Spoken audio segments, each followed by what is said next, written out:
Hello বন্ধুরা, আমি চলে গেছিলাম বাজারে সরস্বতী ঠাকুর দেখতে। এই যে দেখলাম একটা মহিলা শুধু গার্ড করে করে দাঁড়িয়ে গেছে আমার। এবার আমি রেডি হয়ে যাব। এই যে কেমন লাগছে তোমাদের আমাকে বলো প্লিজ। এবার আমি পুজোর প্যান্ডেলে যাচ্ছি। এই হচ্ছে আমাদের নারী সেবার ঠাকুরমশাই এসে গেছে, পুজো করা হবে। তো সব রেডি। আমি অপেক্ষা করছিলাম কতক্ষণে অঞ্জলি দেবো। অনেকক্ষণ বসেছিলাম, বসে থাকতে থাকতে ভীষণ বোর লাগছিল আমার। তো আমি ভাবলাম যে না, কিছু একটা করি।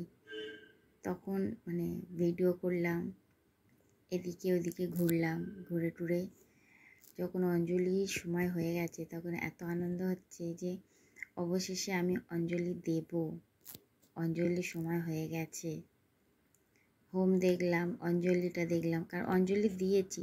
অঞ্জলির ভিডিওটা তোমাদেরকে আমি দেখাতে পারলাম না, কারণ কি সেই সময় আমার ফোনটা একটু ডিস্টার্ব করছিল। তো অঞ্জলিটা আমি তোমাদেরকে দেখাতে পারলাম না, সরি। তো বাকি যেগুলো আছে বাজার থেকে শুরু করে সব কিছু তোমাদেরকে দেখানোর চেষ্টা করলাম।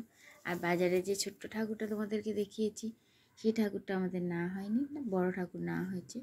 কারণ কি ছোট্ট ঠাকুর এইসব জায়গায় মানানো, ছোটো ঠাকুর বাড়ির জন্য ভালো হয়। তো আমি ছোটো ঠাকুর বাড়ির জন্য এখনও নেব না, কারণ কি নিজেরই থাকার জায়গা নেই, তো নেব কী করে। তো স্কুলে যে এই পুজোটা হচ্ছে এটা তো আমার খুব আনন্দ। এই যে আরতি হচ্ছে, সবাই মিলে আমরা আরতি দেখছি। আর ম্যাম একবার এপাশ থেকে ওপাশে, ওপাশ থেকে পাশে এই করে যাচ্ছে ম্যাম। কারণ কি আরতির পরে হোম হবে, তাই যেসব বয়স্ক আন্টিরা ছিলেন ওনারা খুব তাড়া দিচ্ছিলেন যে তাড়াতাড়ি করো, তাড়াতাড়ি করো।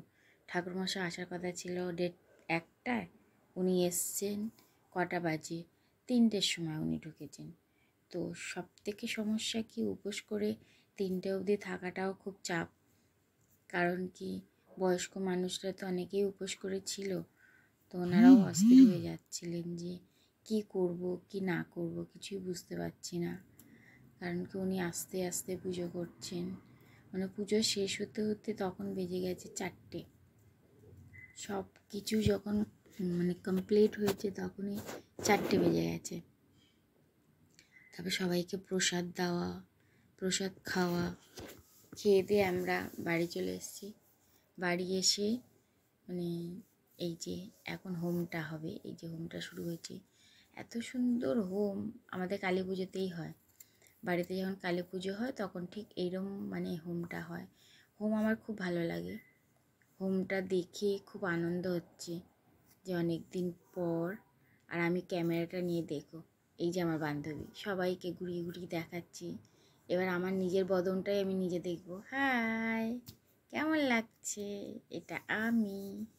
তোমরা যদি চিনতে না পারো তাই বলে দিলাম তোমাদেরকে, ঠিক আছে? সবাইকে ঘুরিয়ে ঘুরিয়ে দেখালাম। এবার তোমরা আমাকে বলো কেমন হয়েছে।